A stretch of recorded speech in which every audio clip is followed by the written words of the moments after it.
Hello everyone and welcome back to another weekly Poker Showdown brought to you by Party Poker. I'm your host Jamie Staples and I have a very exciting episode for you all today. I actually just got off a phone call with a long-time friend of mine, Jeff Gross. We had a great conversation covering, poker, his origin stories, how he got into it. Of course, the Mike Postle situation, which we talked about a little bit last week. We go in depth and give our thoughts. Twitch, we really got into it. So I think you're going to like the conversation that we had. We went over a live hand as well. We're actually trying a format this week where we're mostly doing the segments we were doing last week in that interview. So see how we like it this week is a little bit different. I would love to hear your feedback, so please pass it along wherever you are listening to this. So thanks so much for checking it out. Let's jump into the interview. With me today on the podcast, I have an absolute legend of the game, one of my best friends in the game of poker, a guy that I met around 4 years ago at a stop. And immediately when I met this guy, I was just like, there's something different about him. Like, he's moving, he's flowing, he's doing things, he's talking, he's making connections. And we've become pretty good friends since. We've done some projects like Streamhouse and Streamboat, where we sort of got together on Twitch. And now we're colleagues, members of Party Poker Team Online, and sort of we co-captain the team and run the team. So it's an absolute honor to have a legend of the game, Jeff Gross, on the podcast. How's it going, Jeff? It's going well, man. It's great. Yeah, there's I got to say, true. I was thinking about that. I think it was PCA. I remember it was a long time ago, and Kevin was there. You were there. I recognize you guys from Twitch, and I had done a little bit already with it, but then we just started talking, and yeah, you can tell really quickly with people generally what their energy and vibe is like. I just knew, I was like, man, this is we're gonna do some cool stuff. We had stream houses, stream boats. We've done all kinds of different projects, and also I got to give you credit. You were the one that showed me YouTube. You said you got to do it, and I remember in Montreal, and I was looking at it. I was like, man, I don't know. It seems like such a grind. I was like, it's just like, I don't know. And then you were like, no, trust me, this and that. I feel like you're always at the forefront of you're ahead of the game. And also what I love about you is that you share. You got the 24/7 channel. You said this is how you do it. You set it up. You're an innovator, but you also you don't hold out on people. So that's why I like that, because I noticed that it's hard, and a lot of people got kind of selfish to try to get up to the top. And so anyway, just want to acknowledge you for that. And yeah, now we talked about doing a podcast, a joint one. Now I have my podcast. You got this podcast going. I think it makes more sense, right? It's hard. It wouldn't have worked, I have to say. To do it at the same time, like, it doesn't work to do. We're in different parts of the world. Like, it's already crazy to try to even schedule with one person. But yeah, anyway, of course. And like, we talk about the team, right, and about our plans with Twitch and Party Poker and stuff like that. It's hard enough to like get connected on that stuff. So never mind doing an hour show or whatever. Yeah, but here we are. Right. Now we're both on. Man. We got the weekly Poker Showdown, and we got the Jeff Gross podcast going on. It's fine. Double the viewing pleasure. So yes, that's it. So you're in Nottingham right now, right? Yeah, I am. I am just off the WPT, which again, you were the one. I wouldn't have. You said play the day 1 and 2 online, and I did, and then made it through, and now I came over here, and again, man, you see the future and the light. So yeah, I'm here, played it, didn't win it, but cashed and had a good run, and I've got knocked out by the champion. No, just standard tournament, same thing. So, well, let's talk about those online day 1 and day 2, because this is a relatively excuse me, 1 second. Yeah, no worries. Forgot my armor here. I got this. All right, there we go. There it is. You patched up now. Yeah, perfect. it was on the side. Okay. So the online day 1 and day 2, it's a relatively new innovation. And when I heard about it, I thought it was going to change the game, because to me, I've done a lot of live travel in the past where I go to events, not nearly as much as you, but you plan out 7-8 days of your schedule. You book a hotel, you book flights. You're gone from creating content, creating YouTube videos, creating streams on Twitch for a long time. Like, there's a big cost associated with going to a live event. And that's for our life, but for a normal person as well, they have a job, they might have to book a week off work, they might have a family that they gotta, so it's a big commitment for a particular subset of people out there. And now with online day 1 and day 2, you can literally fly in for the weekend, and if you fly in, you're already in the money. So to me, that makes live poker so much more appealing, in that I can try and play all these events, play online day 1 and day 2, and on average maybe make 2 out of 10 make day 3, right? 2 out of 10 or 3 out of 10. And then those are the events I actually go to. So I think it's just such a great format. Do you think you're going to be utilizing the online day 1, day 2 stuff in the future? Yeah, no, touching on what you said, I think personally it just makes a ton of sense for those exact reasons, that you save the hotels, you save the travel, and if you don't make it, you don't have to get a flight as well. And if you do make it, you skip 2-3 days of hotels, which is huge, whether or not you're content creating or a streamer or an online player versus someone just like, business, right? Like Bill Perkins or someone who might be say, hey, I love poker. I'll play online on a Sunday if I'm, free, and then I can look in the future and then come in for a day 3 where it's like 1-2 day in and out, maximum time of exposure it makes a ton of sense. It's brilliant. I know Party Poker's they started it. They're doing the one for the November Bahamas as well. I think they've done it before, but the WPT, which is in existence since 2002, has never done this. So this is, it's revolutionary. It's going to make the buy-ins bigger. Sorry, it's going to make the prize bigger. Yeah. It's going to make, because now you get that extra online influx of the money. And I think it's great. I think the only real potential issue is finding a way to format it so it's fair. And not that it's not, because like I came in, I was maybe a little bit short. I guess it seems like they've got it worked out pretty well, but it's like getting that balance where it make the people that combine online and live, the stacks are congruent, and it's not you're too short or too big. And how do you actually time that out? It's a little bit tricky, I think. So we'll see how that gets integrated. And you might hear some people say, "Oh, it's not fair because it's online. It's a live tournament, and now someone wins that was one of the online guys, and they're getting to play behind a computer." You also don't see. You're not watching. We're streaming on Twitch, right? Right. So like people know it's us and we're playing, but all of a sudden you got like I'm just trying to think of possible scenarios that could get tricky. It's like, oh well, this business guy, some guy who's like comes into day 3 now, he has like an online superstar played. For example, that would be one scenario I could see where there could be some, because you're in. And again, I don't want to. That's good to discuss, right? Because of course, things are considering as well. But that's one potential thing where you could have that you're opening up that possibility for an issue. But other than that, I think if you weigh all the positives or possibilities of what's wrong, I think it's just like so overwhelmingly positive. Yeah. But there's a lot of good stuff to talk about on that. It's a tough thing with the chips, because I played the online day 1, day 2 as well. I unfortunately busted pretty early, and therefore didn't go down to Nottingham this weekend. But it was 24-minute levels online, which is very deep levels online. That's an extremely deep tournament. But from what I understand, the explanation was that they've figured out how many hands per hour you get at each sort of live and online, and they've matched up to where you're getting the same amount of hands per level, essentially.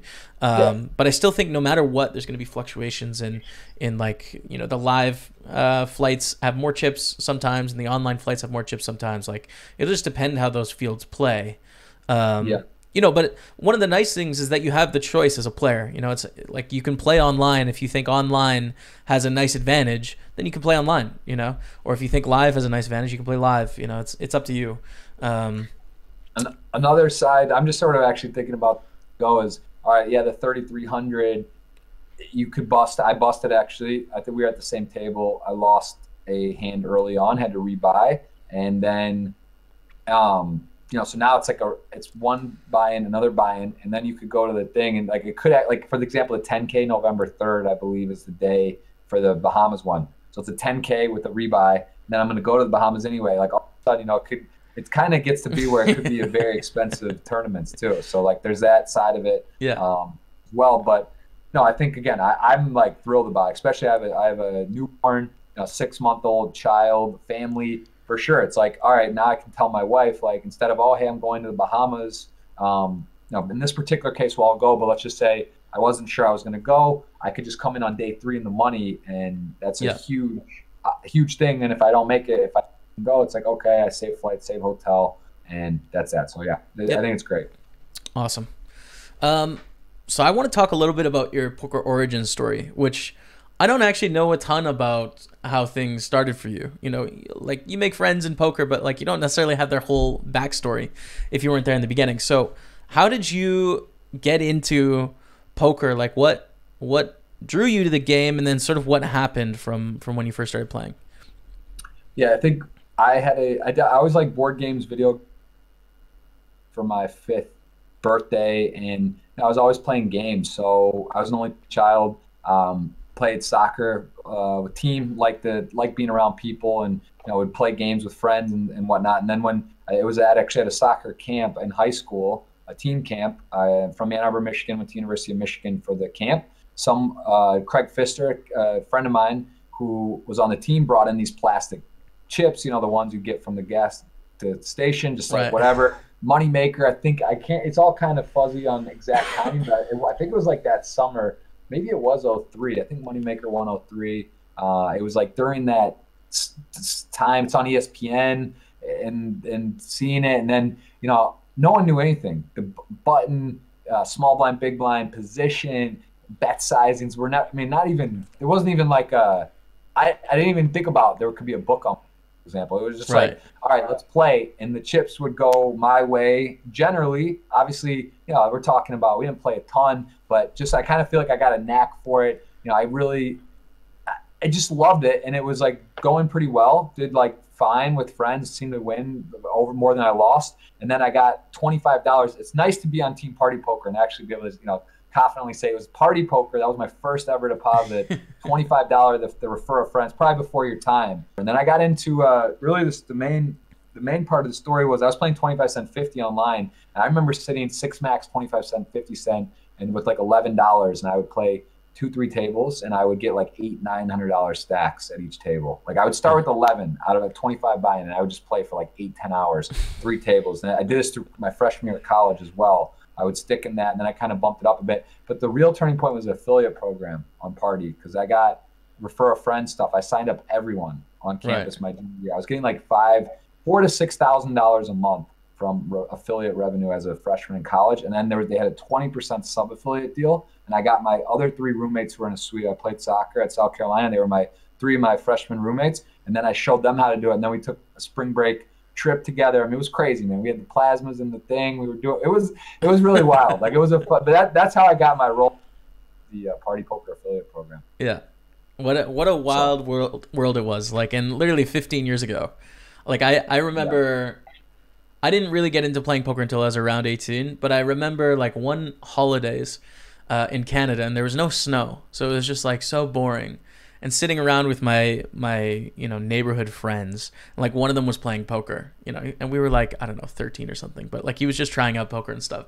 That was my first exposure, and it was like way back, like Poker Room, I think was the site it was on or something, like OG stuff. It really is about right place, right time. You see these Bill Gates and being around the first computer, and then Nick Granyu and Antonio and these guys, Gus Hansen's on the World Poker Tour, Phil Ivey, and then it kind of they brought the series, the World Poker Tour is born. It's just like crazy. The shows, Poker After Dark, and just these guys became like superstars, and it was just it's just the perfect game. You just look at backgammon, chess, these other games are fun, but like it doesn't have all the poker's got the skill, the luck, the talking, it's got the it's just the perfect game for people that love strategy and competition. So I think it was.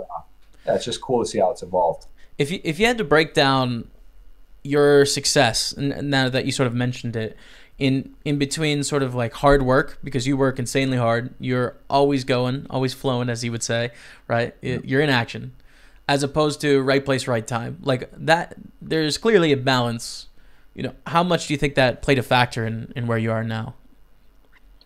Yeah, it's interesting because that saying, I really do love it. I think. And I say this a lot, and I've heard I think Martin Jacobson said it like during his main event run or his quotes, but like luck is when preparation meets opportunity. And I think that you really the harder you work, the luckier you get. I think that's just kind of obvious, but I mean there's some in my poker career, just some breaks or opportunities or things that have happened for sure. There's been fortunate stuff, but the one that stands out was doing a program in 2012 with it was in Vegas, thing called choice. There was kind of a lot of chat around this program because Right. you know, Antonio went, then Negreanu went, and then he was like, people are saying it's a cult and all this crazy stuff. But the reality is that particular program, Antonio won the one drop. He had just done it just before and was like finishing it around the time, and he really attributed a lot of his success to that movement. And it was like, it's, you know, I think it's about personal development. I think anytime you personal development course or work, whether it's with a, you know, an Elliott Rowe or someone who does mentoring, or you take there's 100 different types of habits, whatever. I have a lot. I've had a lot to say about that, but that particular thing that Antonio Esfandiari said, he put me in the. He said, "Listen, you know, you're too connected to your phone." He always would make jokes. We go to dinner. It's 4 plus your 5 with your phone. Mochi, name my cell phone actually. So that's to give you an idea. And then he said, "Go to this thing. I'll pay for it. If it's not like one of the best experiences of your life, then don't give me the money for it." Right? He basically, that's how strong he felt that I should go to it and check it out. So I went there. He actually did the same thing for Bill Perkins and made him a bet. He said, "If you don't love this, you know, I'll bet you that it's like you'll love this." Okay. Right. So Bill went, and then we hit it off. Bill became, you know, one of my closest friends in the world. And it was crazy because I didn't know Bill from poker. I had never played with him. I wasn't, you know, aware much about Bill. He wasn't really into poker too much. He played some games or whatever. I mean, you know, I knew he liked poker and he was a very successful businessman. We hit it off, became super close. Then I started going to Houston once, twice a week, playing 200, 400 out of nowhere. Like I was playing 510 or 25-50 once in a while, some private games. And is that through Bill that you started going to that game? Yeah, that game. It was my buddy's game. Or, well, now my buddy's game, but it was a game that Bill was in and then started playing there. So it was pretty crazy. I mean, his sessions were insane. These games were insane. I remember one session I lost to Bill. I had nines on the king 9 deuce rainbow. Bill had kings, like 190,000 pot. I lost. I still won like 60K on the night. Like, that's how crazy the game was. Just insane. It was just a wild game. Yeah. And anyway, so that was like a huge break. But it was like, yeah, I mean, I don't know if I don't go to that course, if I don't meet Bill. Am I playing as high stakes? Is different? Everything's different. Same with Black Friday. Black Friday happens, online goes down. I thought it was the world. It's over. Like, I was in New York City at my buddy's house. It's like, what the hell am I going to do? You know, meanwhile, I was like slightly winning, probably breakish even overall. I hadn't done in the game. The game gotten tougher by that time. Had some recurring revenue stuff coming in a bit, but it was like, at the time, said, this is so bad. This is the worst thing. How could this happen? What am I going to do? You know, into probably the best thing that ever happened. Started playing more live, started traveling more, got in shape. I was just out of college. Now I didn't have school. I didn't have soccer anymore that I had to do. I got kind of heavy. You know, I had no responsibility. I was just eating Chinese food, playing all day in beer pong for like a year. And then it was like, I kind of like snapped out of it and was like, what's going on? You know, so again, it's, I think, not about what happens. And that's just another example of why, like, I'll just kind of say this to like the party poker, take away HUDs. You know, everyone's kind of on pins and needles. What's going to happen? Right. Party poker is taking away HUDs. Is poker going to stop? Is this going to ruin the game? You know, they're going to change the alias. We're going to, you know, got to do some contrarian, disruptive things. Things are not going well in the industry, and you got to try things. People aren't sure. And now I don't even remember, like, when I about it, I'm like, oh, this is actually cool. They have the big blind counter, and I'm just like, everyone's on level playing field. I don't have to worry about that this guy's better at using a HUD than me. Yeah. Because like, I look at the basic stats and it's cool, but like, so there's like levels, right? There's guys that use no HUD, they're at a huge disadvantage. There's people that use a HUD, probably not well, maybe put me in that category, that like can use it. I can see the PFR, whatever. But you know, then you got guys like Jungle Man and sorcerers that are in there. They're in their fucking turn bet, looking at a thing, and they're statisticians, dude. Yeah, they know it all. Yeah. Yes. 100%. Now, you know, honestly, post this change, my results have been much better. I think I see you've had some massive scores. Like, yeah, is that enough to say, oh, that's why? No, but it's much more comforting. It's also less scary to the viewers. I think to people seeing when there's it's like the, you know, Goodwill Hunting's on the screen and there's shit flying around. Of course, dude. Yeah. I mean, it's scary when you see it. When I see Ben's like review shit with like, for when he plays on other sites other than Party, I mean, it's crazy. Yeah. I honestly looks like it's like a, watch that. Now that I think about it, I'm really glad that it's probably net positive. And if nothing else, I don't think anyone minds, or whatnot. It's kind of cool. So yeah. So your reaction to change is something that I think I'd like to learn from you, because change is hard, and we've had so much change in poker, and it just seems like your adjustments to sort of Black Friday, or your adjustments to sites changing, your adjustments in life, like you seem to bounce pretty quickly and make the most of it. So that's cool.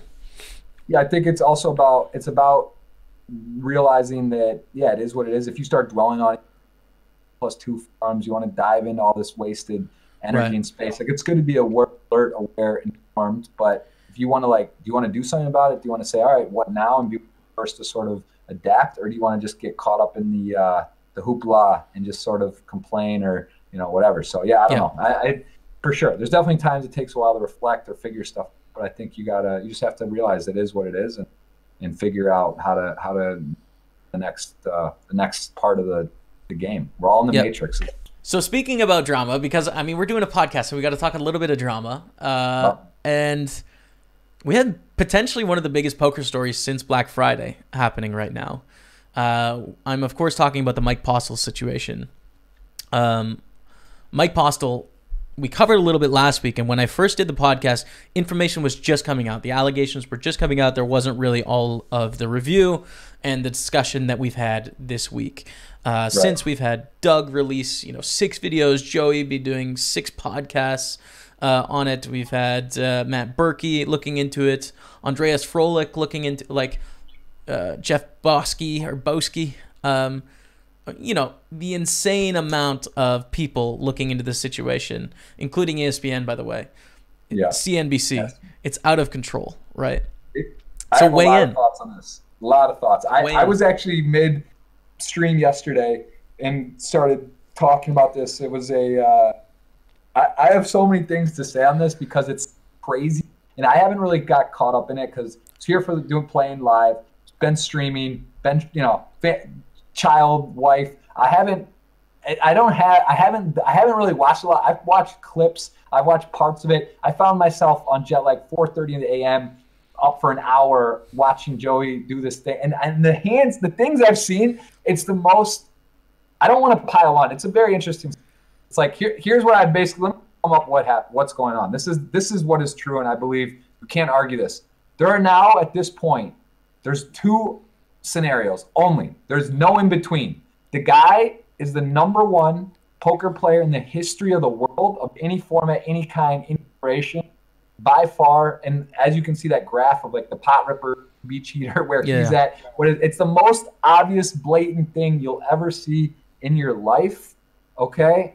Or he's an absolute clear cheat, which is, if you made me make a bet, even money, I would bet 97% of my net worth, that something like that, if I had to bet aside, that's the baby fund. You're only keeping 3% back because you got a baby you got to take care of. I'm 110. Sure. I'm not sure. It's just the most obvious thing, like the hands, the lines, the reactions, how it's going down, how turn card, situations where he's got 2 pair and the turns, a clean brick. I remember the one that stood out to me, what I saw was queen deuce he had on a queen deuce king board, and it was against ace king and king 8.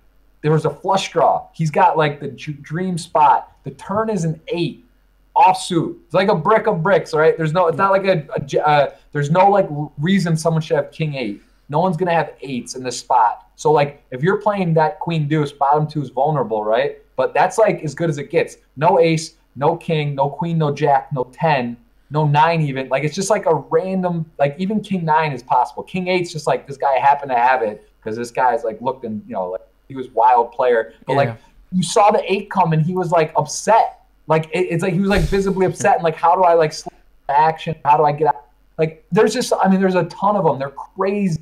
They're crazy, sickening. It's the most obvious thing. The Crocs looking down, all this shit. It's the hearing his brother talk about how he's looks for an angle. All this shit. It's honestly, these are ESPY award-winning content from Doug and Joey and who are all the other people on it and what's going on. It's just so.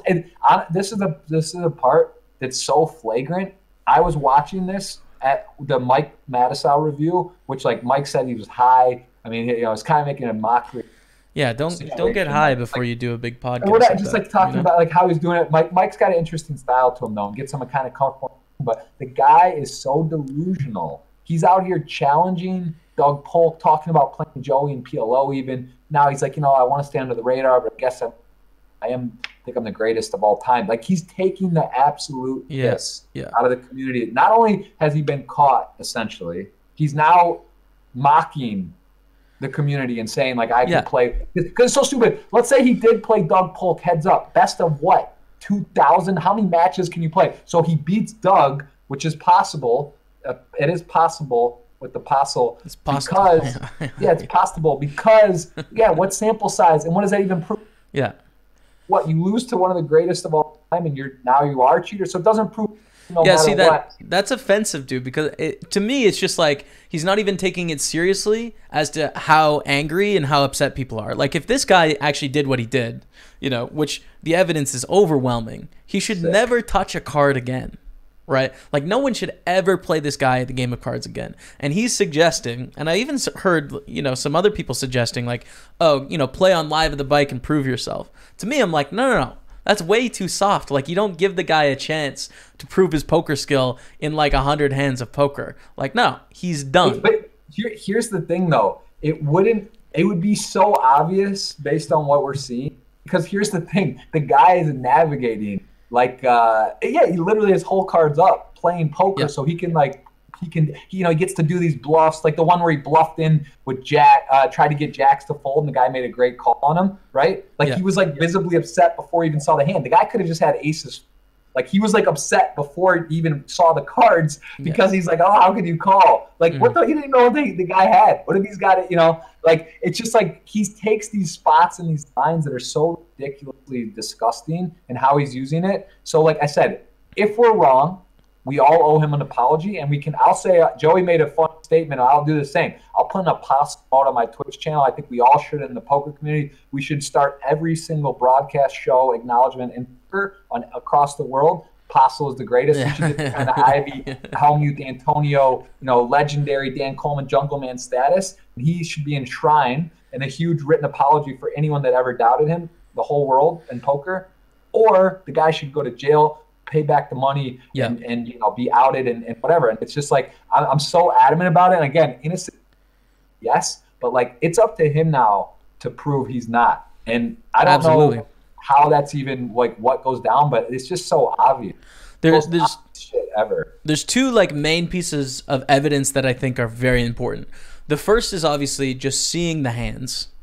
Right? Like every poker player, like all the great poker players have come out on Twitter and been like, this guy is not straight. So I think there's two pieces of evidence here that are really important. The first is the way the hands played out. And if you look on Twitter, like Hilaire Bob, Daniel Negreanu, Scott Seaver, Doug Polk, Joey Ingram, Matt Berkey, everyone's just like, this doesn't make sense, right? Like there's something wrong here. Now, I don't think that would necessarily hold up in a court of law, because they obviously can't go through poker logic, but it's very obvious to all of the top pros out there, like, this is not how people play. The reads that he is making are not possible. They're impossible. Right. Can't do it. Right. Like something's up. So that's the first piece of evidence, but it wouldn't be admissible in a court. The second piece is the win rate, which I think is the most important, the math of the situation. How many big blinds per 100 he's winning at in that game? Like how many sessions he had in a row winning, where he's only lost one since he allegedly started cheating. He's only lost one session out of like 30. So the win rate at which he was winning at, it's mathematically almost impossible. So those to me are the two most important pieces of evidence. And I think you're right, Jeff. Like it's on him now. Like that is enough to me to where it's just like without any doubt in my mind that he's guilty of this. So I mean, I want to understand. Like I think it'd be interesting to understand the what's at stake here. Like let's just say when he gets caught, if assuming that we are all not insane and we just haven't seen a phenomenon here, like does he go into jail? does Stone's liable for the 250 or whatever? Does he have to repay every hand or people that's lost money on there, or is he sued for that? Is Stone's liable? Also, is that, you know, it would be someone on the inside, right? Like, obviously the guy that looks, it's kind of obvious who the guy might be, or what's going on. Like there's that whole, that's another part of it, right? But someone would be it's not just him doing it. Like, he's got someone do it. So, like, what happened? You know, like, it could be just him, though. I mean, there's been some talks. I had a guy in my Twitch stream earlier that said you're able to scrape the RFID data before it goes to the production. So it could have just been him. You know, I saw Doug sort of say, like, something's weird with the commentators. For me, I haven't seen any evidence at this point to lead to anyone else in the production. You know. Well, so shout out to Thirst Lounge, but I saw Casey and Fat Train doing a fair amount of the commentary. My read, not even insinuating or talking, like they thought or knew something was up, but how Casey, like, they looked skeptical. Like, some of her comments Casey were looked like, skeptical all the time. Casey was like, what? Like, not like, wow, he's so good. Like, wow, like, this is not right. That's like my read on. She felt that something's fishy, you know? Yes. So that's like how she was commentating to me. Like, what the heck? Like, this isn't normal. This isn't even like godly. This is like sketchy. Yeah. That's like how I felt she felt. Plus, like, if you're in the booth, right, you know, and you're like Casey and Fat Train, and like, you're a good poker player, but you're focusing on commentary. Like, you're hyping up the spots. You're not just thinking about like how likely is this to be real. So, like, if I did commentary for 2 sessions, there's no chance I would be like, oh, this guy's cheating. I'd just be like, oh, this guy plays crazy. Right. You have to zoom out and look at the whole amount of data before you can be like, oh, there's something obvious. The whole thing about the getting that footage of, like, the guy saying my brother always looks for an angle and talking about how he basically was cheating on the wheel. Like, the fact these guys that are like it's pretty ridiculous. Like, the whole thing is just sick. And, you know, I think at some point you find, like, people that are I don't know the right word. They're so delusional. They're so lost. They're so deep in these lies, compulsive liars and, like, manipulation. Like, you go so deep into believing and pushing this thing to the max that you're so deep into it. Like, at this point, though, like, that's kind of the thing. What do you expect? What's the guy supposed to do? Yeah. Until he feels there's irrefutable evidence, he's got to run with it. Like, what's he going to do? Go on Mike Mouth's podcast and say, hey, got me, guys. Sorry. Like, it's like he's so deep into this thing. He's like backed into a corner. Like, what's the guy got to do? Like, he's probably looking at all the scenarios, assuming he's guilty. Like, he's probably looked at talked to lawyers. He's seen what's happening. He knows his worst case scenarios, and he's like, buying time. You know, maybe he's trying to whatever. So, assuming that he is, but yeah, man, it's a wildly. And also, I think it's important to talk about poker. This is like, the longer this goes on without some sort of conclusion, it's not, the whole thing's not good. You're on SportsCenter, casual viewer. You're seeing these games you watch. Maybe you found your way to Twitch, YouTube. You see these whole card things, and now you start questioning, wow, you know, so this guy made a great call or fold or whatever, and it was on TV. Is he real? Like, you start, these doubts come in. People, think about the people that have played with Postle. They must be outraged. Just like, what the hell? This is Stones. We trust them. This is supposed to be integrity. You know, same thing. I played on several RFID cash games, big games and stuff. Like, for sure, it starts making you wonder about hands, and it can, like, kind of throw off the dichotomy of what's going on, and it's very concerning. Like, there needs to be an answer in something, because of course there's cheating. There's stuff that happens. Like, anytime there's big money and stuff, like, you know, that's why Party Poker Stars, these companies, they have to, you know, they invest a lot and to make sure the integrity, and there's some sort of, you know, there's been all kinds of stuff that happens, but it's like poker has CD, you know, it's got negative connotations associated to it. I think the more you celebrate great players, great personalities, great play, you know, great skill of the game, it's great for poker. But then these are setbacks. These are definitely these aren't good. You know, absolutely. Yeah, well, it's telling that this is the biggest story that I can think of since Black Friday. You know, like, it's got the most press, and it's unfortunately a story about someone cheating. You know, which is such a shame. You know, and it's something we in the game need to figure out how to create some notoriety and create some interest outside of you know, the bad guy criminal. Villains, as a you know, as exciting that is to the average person. You know, I just want to touch on one moment before we sort of move on from this, which is I think you're right, Jeff. Who's liable here? Because if I had played at Stones and I would have lost 3,000 to Mike Postle, on a live stream, I would want to get my money. Like someone would have to pay my money because I got cheated in the game. And Stones has a responsibility hosting a game to protect its customers. It's making an assurance. It's using them for entertainment on a live stream. Yeah, think about how much they say. There's a saying. There's no such thing as bad press. I mean, listen, Stones is the most. Stones, the Aria, Dusk Till Dawn, Playground Poker, and the Hard Rock, and the Bike. Name a few others. In the Bike, yeah, that's it. Stones is up there now. They're like everyone in the world in poker knows Stones, so they have a lot on the line too. Like they must be sweating bullets. But if they somehow can get out of this or prove that he was, like, it's like there's a couple scenarios. One, he wasn't cheating. Probably 1 in 100,000, something like that, something crazy. He was cheating and doing on his own, and there was cheating and an alibi. That's what I hope for. Those are sort of like, now you start breaking down what percentage is that. And there's a lot on the line there for Stones, because if it was someone inside, this and that, like how that all shakes out in court, even so, maybe they're still in trouble. Like, because and then it's like, what do they do? Because in theory, I don't know how big an operation is. Like the Aria MGM, they just paid 800 million, 700 million from that terrible tragedy in Vegas from the shooting as like to So it's like, is Stones? They're not at MGM. They're not a massive, like, do they have 250 to shell out or whatever it is? Probably, maybe, I don't know, like their operation, the scope, but it's like, could it sink them? Yeah. They can't just, like, if this comes out, he cheated or there was a worker involved, it can't just be like, sorry, and like give him, buffet tickets. Like they got to like pay everyone back and go. It's going to be a massive nightmare to sort that out and go through who lost what, how it went down, and deal with it. It's all in video. It's all backlogged. So I guess it's easier than some situations could be. I saw a tweet earlier this week, and I forget exactly who it's from, but it scared me a little bit, which was asking about, how much should the Nevada Gaming Commission charge people to host a live stream to cover their liability? So essentially, the idea is just like, there needs to be more regulations on live streams, and you're going to have to pay to have a license to be able to produce content about poker.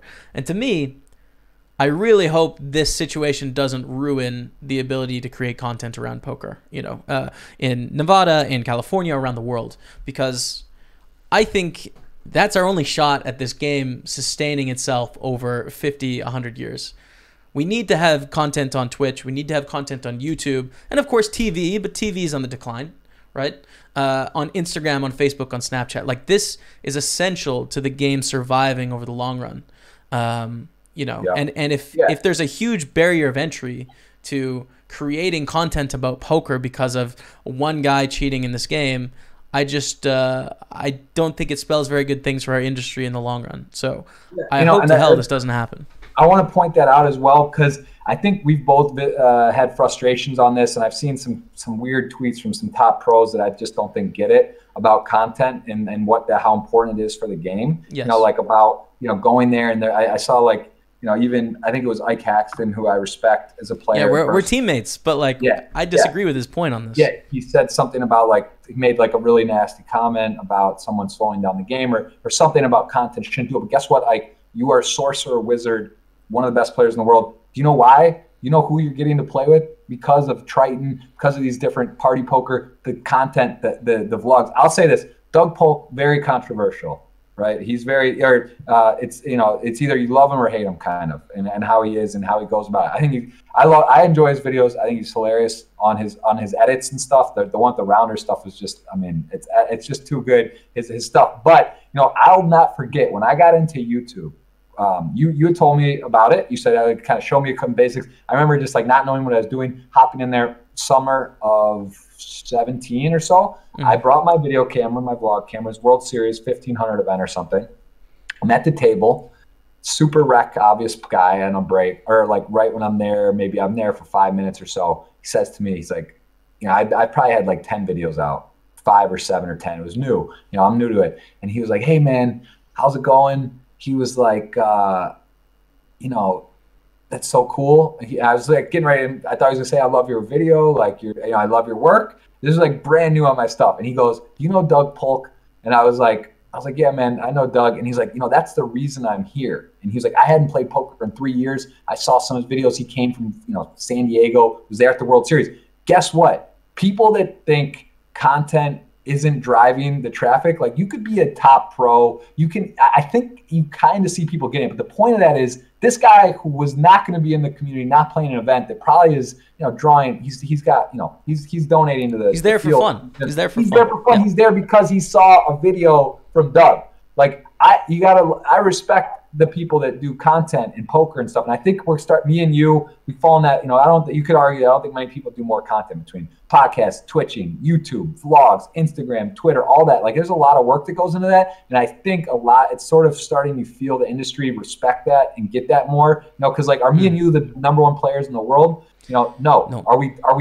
Are we worked hard on our game and our craft, and we put a lot of time? At the end of the day, man, me and you could take 10, 20, 50 hours a week that we're putting out content, and I could sit and go into the PL streets.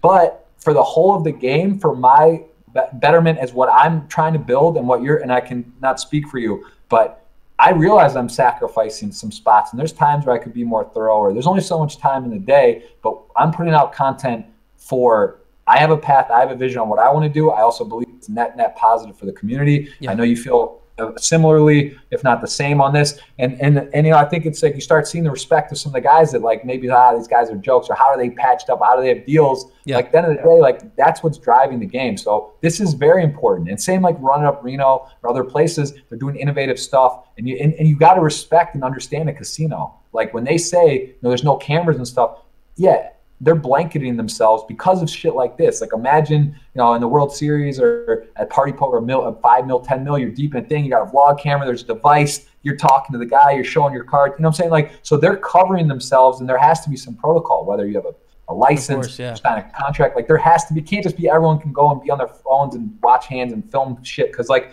this is exactly like all the times you look at them, like, and I'm like, man, like, come on, really? You're not gonna let me vlog in here or do something? It's like, well, this is what they're preventing. This is a nightmare for this type of stuff, this exact situation. And, and again, a lot on the line and how it's resolved in the future of it. So, yeah. Absolutely. Well, and I think, like, I was really the poster boy, I think, of that change, if I'm going to be frank. So I signed my first professional contract about 5 years ago, and I was playing, like, $20 and under tournaments and selling action to higher tournaments at the time, So, like, I signed with PokerStars at the time, which we were teammates for a while there. And I got, like, all the hate about this idea of, like, this guy sucks at poker. I was just like, hey, I'm all right at poker. But, like, yeah, I might not be on your level. Like, I'm not firing all the 215s at the time. I don't have a huge 6-figure win. But, like, I got hate for years about this idea. Like, Joey Ingram actually led a lot of that hatred of just like, this guy isn't very good, and he's signed by this company, and this is the death of our game, And so that was like, I think the poker world has gone through that shift. And sort of, myself, Kevin Martin sort of followed after that for a long time too, where he got the same sort of hatred in his world. But I still think there's this particular segment that is not all connected to content at all. They just play poker. They love poker. But they couldn't care less about YouTube or Twitch. And, like, I'm not watching Twitch streams in my free time. I'm not watching poker vlogs. I make my own stuff. Like, that's not how I'm choosing to do my entertainment. So I get their mindset a little bit of, like, why does anyone care about this stuff? But the game will not survive if we don't adapt modern medias. YouTube vlogs and YouTube conversation pieces like what Doug Polk does is the high stakes poker of today's day and age. That's what's going to inspire a generation of people to play. So poker pros better get on board. Poker sites better get on board. The industry better get on board, or else I don't think this game is going to last very long. So anyways, a long way of saying hopefully this Postle situation doesn't screw things up for that. Because and I don't even know what the greatest... I don't know what the scenario, the rundowns, the best case scenarios are. Like, it's just so far, the longer it drags out, the likelihood that it's even possible to be legit, it's like, it just goes down. But it's like, at the same time, it's sort of, you start getting anxious a little bit because you're like, everyone's combing through the footage. You start seeing these things where he's looking down, he's doing this, how he does the more hands, the more crazy folds or straight flushes, he's just calling with nut flushes. and shit, you know, like it's where the board's paired or whatever. It's like, you know, you start realizing, and then you start thinking, you start getting angry because you're just like, wait, this is so clear, but how, yeah. You go to court and you have the best players in the world say, yeah, look, he's definitely cheating. It's like, it's sort of messed up, you know? It's like, how do we actually, like, what's going to happen? Is there a way to prove it specifically? Because until there's something that's like, oh, look, or, you know, that hat, he's like, oh, bring my hat. Okay. I get another Under Armour hat or whatever. Like, what the, like, it's just like, there's like, until there's actually, I think that's what he's going on. He's like, you know what, at this point, there's just nothing that can specifically catch me. You know, he's sweating the footage that there's somehow not something or someone doesn't break or whatever. It's just, it's crazy, right? Because it's like, yeah, how does this actually get resolved? What happens next? Does he go to court? Is there actually like a court filing? Like, you know. Well, Stone should have more video angles as well, of like being able to look down. You know, it's obviously they have more security than just the live stream footage. I'm assuming they have, you know, eye in the sky sort of footage of the situation and stuff. So hopefully, you know, that investigation is fruitful. I wanted to ask you about this because you obviously you've played in a lot of private games, you've played a lot of big games. You know, that the knowledge is not necessarily public. I'd love to hear some crazy stories, but I imagine you can't really tell all of them. But do you think you've ever played in a game where something was off, or heard of stories of like, oh, there's this game in LA and you don't want to play there? Like what's your experience with that? Yeah, no, I mean, there's definitely, I think it's you're naive to think that even for the fact of someone, there's like a chance that someone's played together, like you've been in a game where two people are at least working together, or there's, you know, the RFID stuff is scary. Those type of things, you start worrying, you know, thinking about that, because that's another thing that I think it does sort of shed the light. You start really, like, you start getting paranoid about this stuff, right? Now you're like, this is not good. But yeah, no, I mean, I've heard of stuff and been, you know, not just heard, been pretty sure there's stuff that's happened in either games I've played in or people I know that have played in games. So, you know, you that's the kind of beauty of a casino though, right? I think that's one of the things people go and play at places like that because you don't want to have to worry about that. You know, in a home game, you kind of are open to understanding the risk that there isn't cameras, there isn't you know, even getting paid, how it all goes down. Like, there are some inherent risks with those type of games if you're not really clear on the people that are doing it or how it works. Like, there's just a couple extra things to consider in a home game. When you're in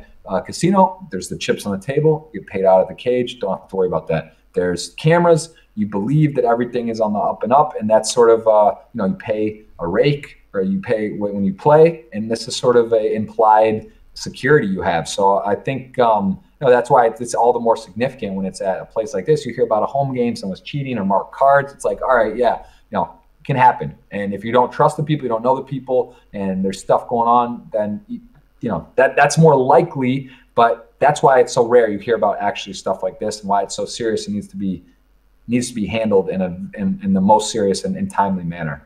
Absolutely.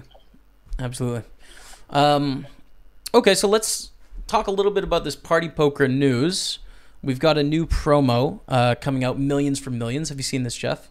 Oh yeah, absolutely. Yeah, I wanted to brief people. So the Millions Online is running $10,000 buy-in. I mean, it's fair to say you're going to be in there, Jeff. Yep. I will be there. I'll be in there as well. 20 million guaranteed. But there's this new promotion where Party Poker is giving away thousands of $109 tickets. So it's one of those things where basically there's daily challenges. And then if you play in the daily challenges, you can either enter a shootout, so a luck-based format to basically maybe win one of these 109 satellite tickets, or there's a free roll, which allows you to play and try and win one of the tickets. So yeah, they're giving away over $1 million, I think. Yeah, in these tickets, strong. Like, yeah, essentially, huge promotion. Millions Online. You ready? This is, I mean, I didn't play last year, so this is going to be my first one. We couldn't play last year. It was one of those things we had to see in our Twitch channel, but obviously we were patched up with a different company, so we had to avoid, like, oh yeah, there's this massive online tournament going on that we can't talk about, but now we can. So here we go. I'm ready to rock. It's going to be, especially, you know, those are one of those few ones that are like super special opportunities to do something historic. So. Well, they're life changers too. Like, there's a lot of situations in poker where you get in a fun spot, like it's not really going to change your reality, but one of the most addicting feelings to me and exciting feelings was when you get in the spots where your reality is going to change, you know, and it comes down to you making good decisions, and it's the turn of a card. And this is one of those tournaments where you can bink off a couple million in an online tournament, which is pretty sick. Yeah. So I just want to let people know that's going on. I also have a hand here, Jeff. And I'm sure Taylor will call. See a flop here. Yeah, king 6 of diamonds. Good looking hand. Well, he's currently at 3, but I don't think he needs to do this with hands like this. I think there's much better candidates than king 6. But let's see what happens. That's because we know Darryl has nothing. 1-7. All right, so we got Taylor on the button with ace 10, Taylor in the big blind with king 6, raising the button and a 3-bet from Taylor with the king 6 suited. It's a good hand to do this with, right? King 6 suited. Yeah, it is a good hand to deal with. It's also a hand for Darryl that's sort of awkward, right? It's like you have a very strong hand, but it's like you realize the situation. You're either super piped or you got a guy who's making him play. And it's sort of difficult. Well, you can definitely call on this board, Queen, Queen, Jack. Okay, Queen, Queen, Jack. I mean, can hit Taylor and Darryl, both of them. You know, this is reasonable. I would say maybe Darryl a little bit more than Taylor, who is going to choose to call 3-bets with like king queens and queen jacks and king jacks and stuff like that. But Taylor continues. It makes sense, and he definitely got to continue. He does have the backdoor straight and flush draw plus. I think he's just he's got to bet here. You just can't check when you make this move pre-flop on this flop. So he does go ahead and bet and get called. Darryl floats. Talking defining pot. Wow, if you go for fish, it gives him an open ender. Taylor's got to shut down here, right? A lot of danger out there, though. I mean, that's such a bad turn. Checkmate. I would think so too. Always looking at the chips. Yeah, and then you start thinking about his value 3-bet hands. What he's really just gonna be blasting off with here. So he does give the check over to Darryl to give him control. Paired board, open-ended.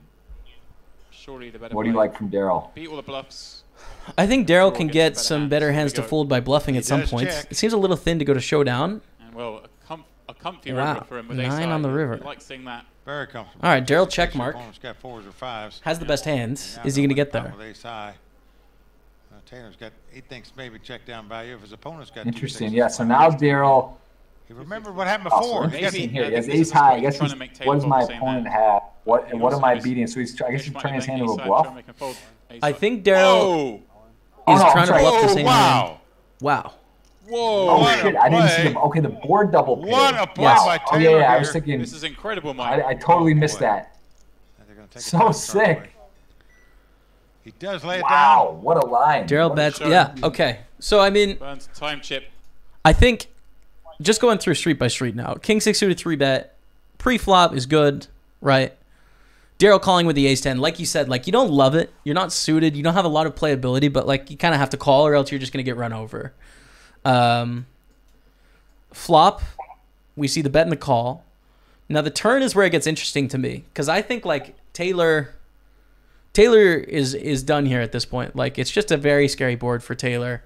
You know, Darryl can have a queen, Darryl can have a jack, Darryl can have even like a king 10, a 10-8 suited, can still have some slow played big pairs. Like it's a spot where you're just in a lot of trouble if you're Taylor. So I like the check.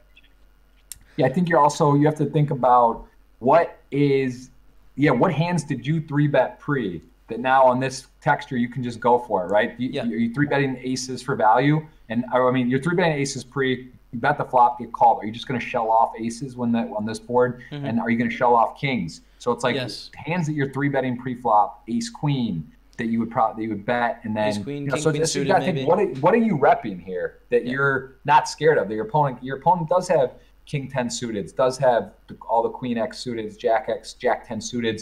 You know, it's like that are going to be loving their situation. So I think it's a really interesting. This is a crazy hand. I totally, that action on the river. I mean, did we not get to see it? Hold up. We're still in the turn, Jeff. 1 sec here. Okay. Darryl with ace 10. Do you like Darryl's check with ace 10 on the turn? Because it's queen, queen, jack 9. Darryl floats the flop. with maybe the best hand. And now on the turn, he's got the open-ender. He's got ace high. But does he have enough showdown value to just check here as opposed to maybe bluffing his ace-10? What do you think? What do you go for?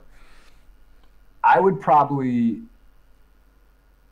I think I would bet, because your opponent gives up here he gives up the lead. I don't think you're really going to get raised ever in this spot. And you get ace-king. Like, ace-king's in a shitty spot there to, like, peel. Also, he does have the suited wheel aces that you're just going to kind of get to go away. You know, which small you're ahead pairs of, as well if he 3-bets those. If he checks the turn... I mean, when he does decide to check the turn, though, yeah, I don't love the bet on the... Yeah. Okay, so we go to the river, and we see a bet from Daryl. I mean, why? There's no point to the bet. Like, the only thing you're getting with this bet is maybe getting other aces to fold, which they may or may not. They might call here as well, you know, expecting the chop. So queen, queen, jack, 9-9. Ace-10 bets on the river. A jack is never folding, you know, like never. Especially with how this hand played out. Obviously, queen or a 9 isn't folding. You already beat small pairs like 6s. So the only thing you're accomplishing here is getting other ace-x to fold, I think. That's it. Right. But I'll say the other side of that, though, it's such a weird line all around. It's interesting to think what your opponent might have. You know, did he get counterfeited? Does your opponent have a pair? What do you think of Taylor's shove? I think he basically decided that, you know, queen is the nuts. Would Daryl check back a queen on the turn on that board? If Daryl has queen king, right? If he has king 10, if he has 10-8, if he has any queen. Right. I find it very difficult to believe that Daryl would check back a queen. That's for sure. Yeah. But yeah, it's super interesting. Yeah, exactly. What queen would he check back? So really what Taylor needs to be worried about here, if he's going to be worried about anything at all, is that Daryl has some sort of 9 hand where he has 9s full of queens and he might be able to find a call. But if you think about, you know, the range pre-flop of raising, calling a 3-bet, calling a c-bet, we're not looking at too many hands here. Like 9-10 suited. 9-10 suited. 9 jack suited. Yeah, so it's one of those spots, Jeff, that I miss, I'm sure, all the time, because you really have to go through in depth and be like, wait a second, piece it all together. But when we have it slowed down here and picked out as an interesting hand, it's pretty simple to be like, oh yeah, right, he can't have it, so bluff. Yeah, it's cool. But, you know, at this level, too, these guys are very, very accomplished, strong players with great results. Like, you know, they're also very capable of doing some unconventional things. And there's also history. There's also, you know, ICM, pay jump, whatever's going on. I don't know if they're heads up in this spot. Is it heads up or is there 3-4 left in this tournament? I am not sure, to be honest. So, I'm not sure. So I got the hand sent to me, so this is my first time seeing it. Yeah, there's all these things to consider. But very, very interesting hand, that for sure. I might try to work some sort of situation like this somewhere. This is definitely cool. So, yeah. Great. Daryl Fish had a lot of success. He's done some crazy stuff at the Hard Rock.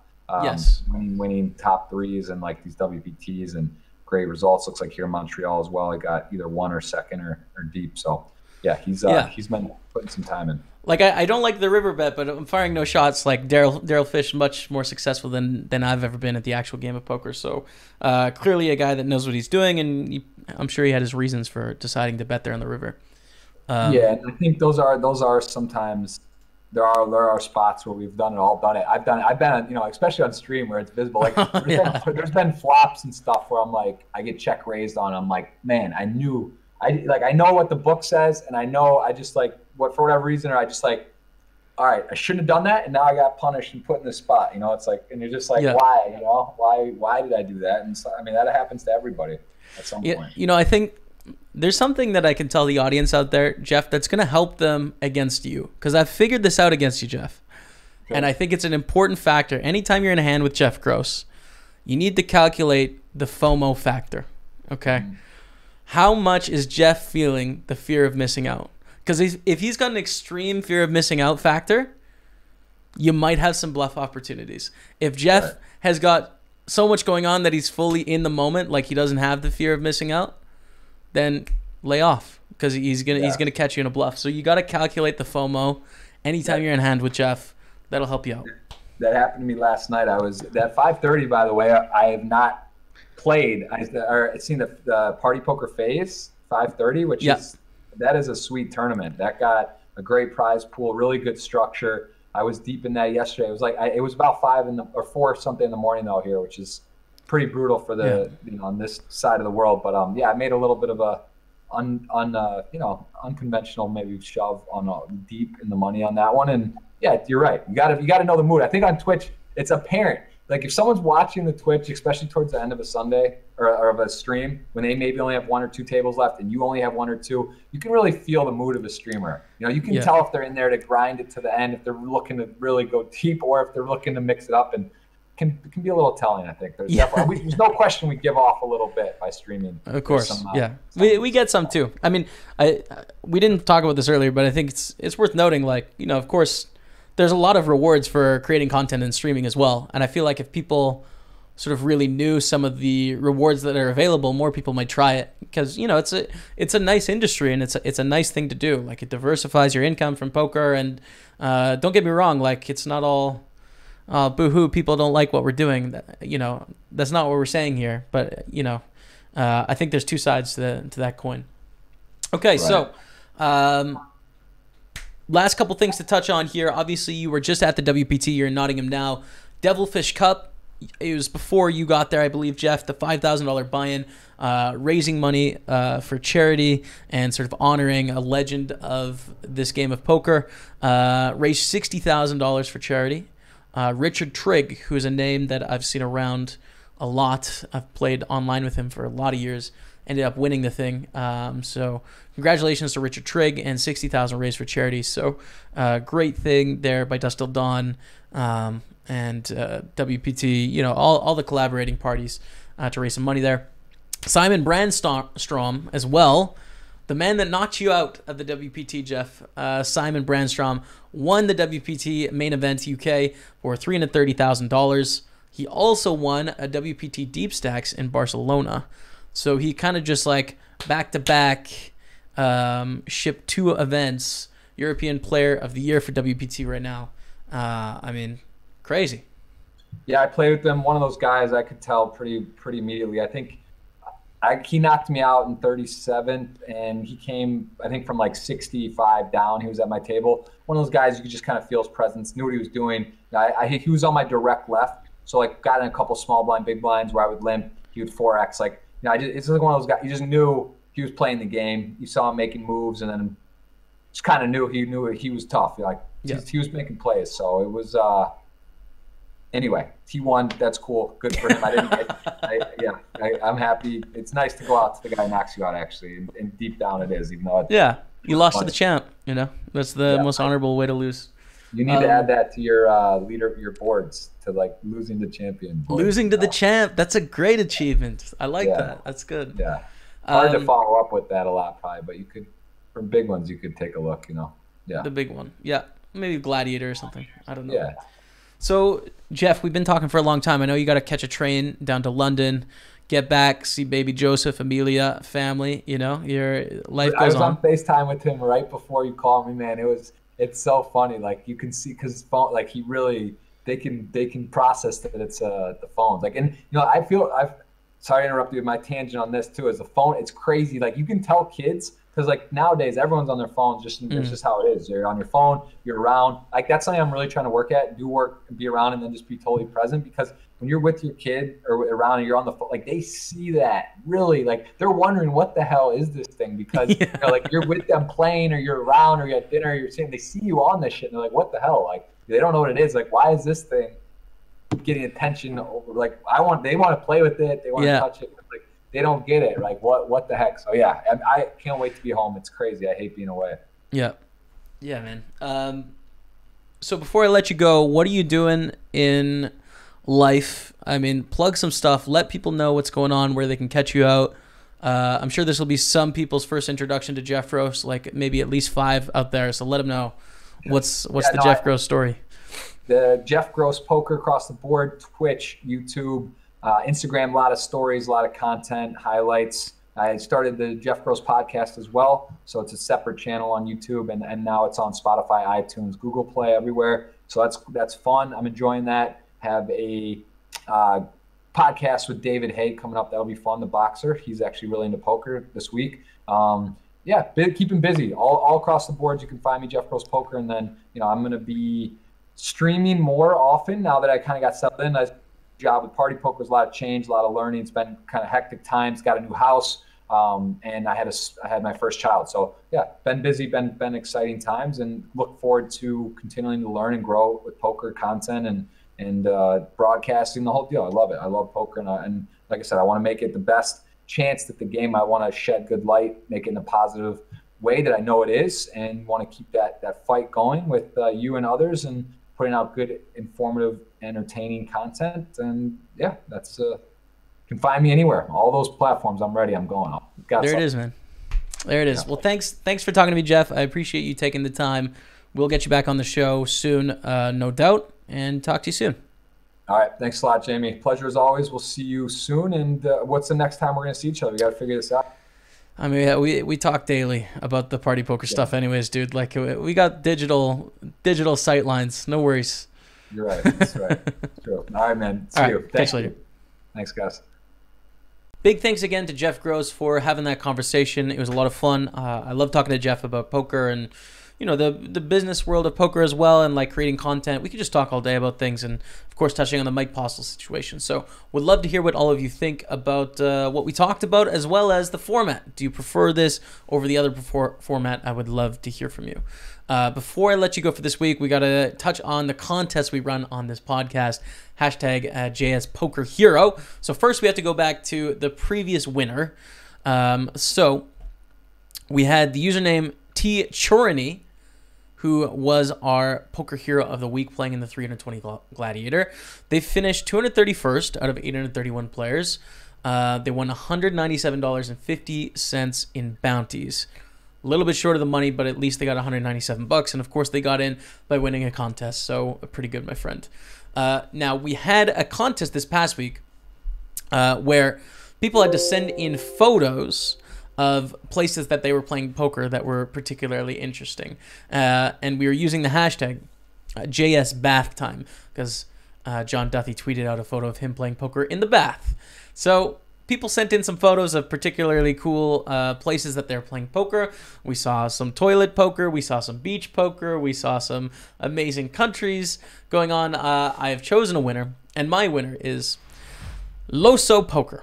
At Loso Poker, you are the winner of a $320 Gladiator ticket. So please send a PM to Party Poker on Twitter, and they will credit your account with a ticket, and you will be playing this Sunday representing this podcast. So best of luck, my friend. I'll be railing and get it done.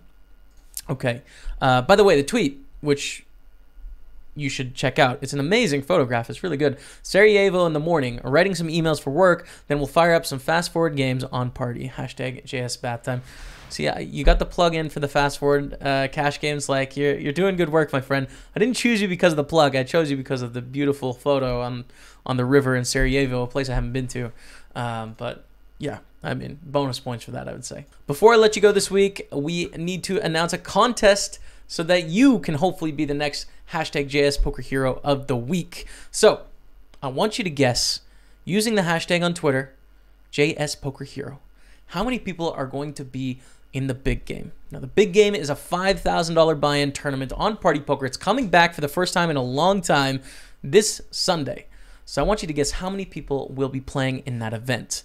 True story, I got an opportunity to play the big game. The last time I ran, I think like around 5 months ago or so. One of my favorite streams ever. I want to satellite into it. It was awesome. So how many entrants is it going to be? It's a huge buy-in tournament, so don't guess like 1,000.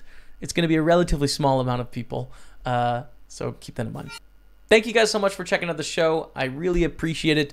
Subscribe wherever you're listening to this, or follow, or whatever you do to make sure you know about the next one. Pass along your feedback. I'd love to hear it, but that's going to be it for this week. Until next week, we'll see you later.